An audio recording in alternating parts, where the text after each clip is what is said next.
Terima kasih telah mengklik video ini. Kali ini kita akan melanjutkan membahas kisah tentang mujizat dan perumpamaan Kristus. Bagaimana kelanjutan kisahnya? Sebelum itu jangan lupa untuk subscribe channel ini supaya bisa lebih berkembang lagi ke depannya dan share ke teman-teman kalian. Langsung saja kita masuk ke dalam kisahnya. Ini dia kisah mujizat dan perumpamaan Kristus part 2.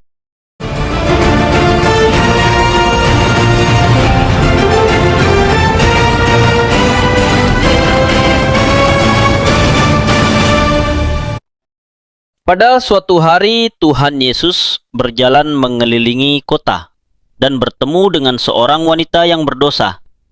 "Hei, cowok ganteng, mari bersenang-senang. Bayarannya murah kok." "Guru, jangan perhatikan dia. Dia sudah jauh tersesat, tidak mungkin bertobat."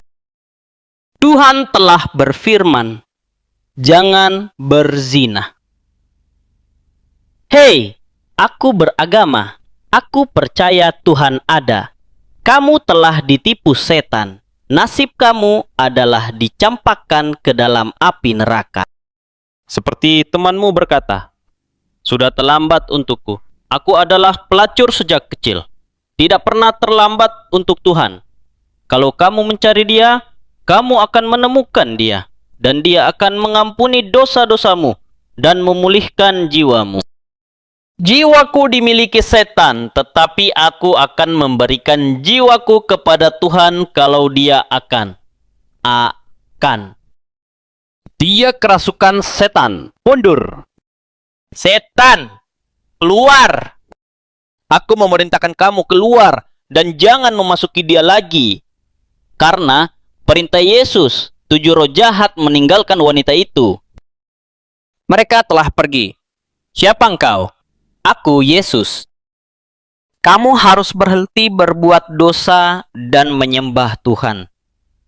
Kalau tidak, setan-setan itu akan kembali dan membawa teman-temannya yang lebih jahat dan akan lebih buruk.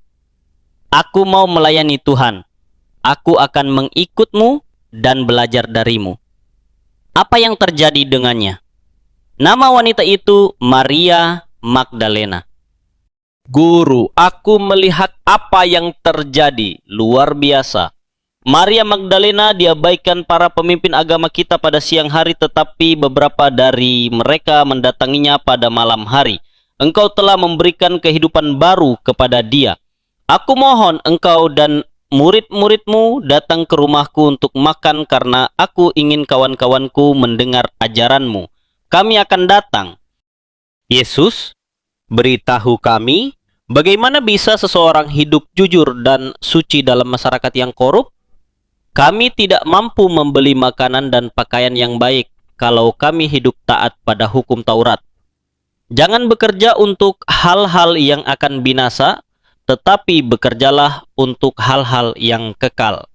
Jangan memikirkan kekayaanmu sendiri, tetapi pikirkanlah bagaimana kamu bisa menjadi berkat untuk orang lain. Hidup lebih dari makanan dan pakaian. Kalau Tuhan mendandani bunga bakung di ladang, pasti Dia juga akan memberikan pakaian kepadamu." Suatu ketika kita semua harus menghadap takhta pengadilan Tuhan, sehingga setiap orang memperoleh apa yang patut diterima, sesuai dengan apa yang telah dia lakukan, apakah itu baik ataupun jahat. Janganlah seperti para pemimpin agamamu, karena mereka tidak melakukan apa yang mereka ajarkan. Mereka seperti mangkuk yang bersih luarnya, tetapi kotor dalamnya. Kalau sifatmu tidak lebih baik daripada mereka, kamu tidak akan bisa memasuki kerajaan surga. Kamu bergaul dengan orang-orang berdosa. Maria Magdalena juga ada di sini dengan banyak orang berdosa. Bagaimana kamu bisa benar kalau makan bersama orang-orang seperti ini? Ada cerita yang menjelaskan hati Tuhan begini. Ada seseorang yang mempunyai 2 putra, yang bungsu memberontak dan dia ingin hidup berfoya-foya. Wah, cerita yang menarik. Putra yang bungsu berkata kepada ayahnya, "Ayah, berikanlah kepadaku bagian hartamu yang menjadi hakku." Setengah yang kumiliki adalah milikmu. Aku tidak akan hidup lebih lama lagi, dan kamu dan kakakmu akan mewarisi semua ini. Kamu akan memiliki banyak luang. Kita memiliki banyak domba dan banyak kerbau. Ladang kita penuh hasil panen setiap tahun. Kita mempunyai banyak pelayan dan banyak. Tapi aku ingin pergi keluar dan melihat dunia. Aku tidak ingin tinggal di peternakan dan bekerja seperti budak seumur hidupku. Sementara aku masih muda, aku ingin bersenang-senang dengan teman-temanku. Teman-temanmu pemalas. Pikiran mereka hanya minuman anggur dan wanita-wanita penghibur. Apa yang ayah tahu tentang kehidupan? Ayah tidak pernah kemana-mana. Aku ingin warisanku sekarang. Aku akan pergi ke kota dan merencanakan jalan hidupku sendiri. Berikan bagiannya kepadanya. Kita akan lebih baik tanpa dia. Dia tidak pernah mengerjakan pekerjaannya. Ayahnya memberikan warisan kepada anak bungsunya. Beberapa hari kemudian, anak bungsu itu menjual semua warisannya lalu pergi ke negeri yang jauh.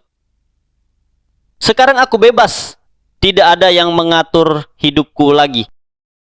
Wah, kota ini lebih mengagumkan dari yang aku bayangkan. Banyak orang dan bangunan besar. Tempat ini lebih menyenangkan dari peternakan. Aku harus mencari tempat yang baik untuk tinggal. Ya, rumah ini bagus. Aku akan tinggal di sini. Kalau perlu, apa saja, beritahu saja. Kami siap melayanimu siang dan malam. Wah, saya puas di sini. Besok aku akan keluar dan bertemu dengan orang-orang. Hei, siapa itu? Orang udik, lihat jenggotnya. Hei, kawan, kalau kamu ingin disukai orang di sini, cukurlah jenggotmu dan pakailah pakaian yang rapi. Bajingan kau, aku tampak ganteng dengan pakaian baru ini. Senang kamu bisa bergabung dengan kami untuk makan malam. Bukankah dia tampan setelah mencukur bulu-bulu jelek di wajahnya? Kita bersulang untuk teman baru kita. Semoga dia selalu bahagia dan senang. Dan mendapat cinta. Pelayan, minta anggur lagi untuk teman-temanku. Bisa kita berdua ke rumahmu? Orang muda itu jauh dari kampung halamannya. Hidup mewah berbulan-bulan dan punya banyak teman selama bisa menraktir mereka. Suatu hari, habislah uangnya. Tetapi dia pikir dia masih punya banyak teman yang kaya.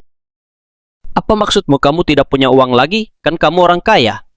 Perlu banyak uang untuk hidup di sini. Dan uangku habis ketika berjudi minggu yang lalu. Aku pikir aku bisa memperbanyak uang dengan berjudi, tapi...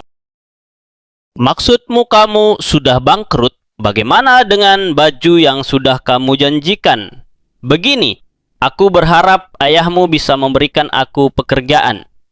Pekerjaan? Sulit dipercayai bahwa aku harus memberi makan babi, binatang yang najis.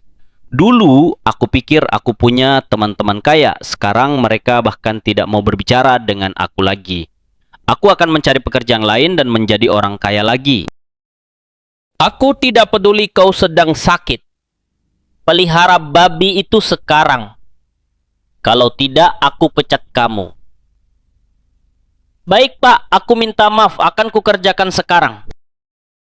Hasil dari pekerjaan ini tidak cukup untuk membeli makanan yang baik. Aku yakin teman-temanku dulu masih makan makanan yang lezat. Mengapa aku bisa begini? Aku kedinginan, lelah, dan sangat kelaparan sampai aku mau makan makanan babi ini. Ayahku punya banyak makanan untuk para pegawainya. Seandainya aku bisa pulang, tapi tidak. Aku tidak mau pulang karena aku sudah berbuat salah besar. Kalau aku pulang, mereka akan menghinaku. Betapa bodohnya aku ini. Bagaimana kalau aku pulang dan memohon menjadi orang upahan? Aku telah menghabiskan semua warisanku dan hakku, tetapi aku bisa menjadi seorang upahan kalau mereka menerimaku. Lalu bagaimana kelanjutan kisah anak bungsu itu? Saksikan di episode selanjutnya. Jangan lupa untuk subscribe channel ini supaya bisa lebih berkembang lagi ke depannya dan nyalakan loncengnya agar kalian tidak ketinggalan video terbaru dari kami.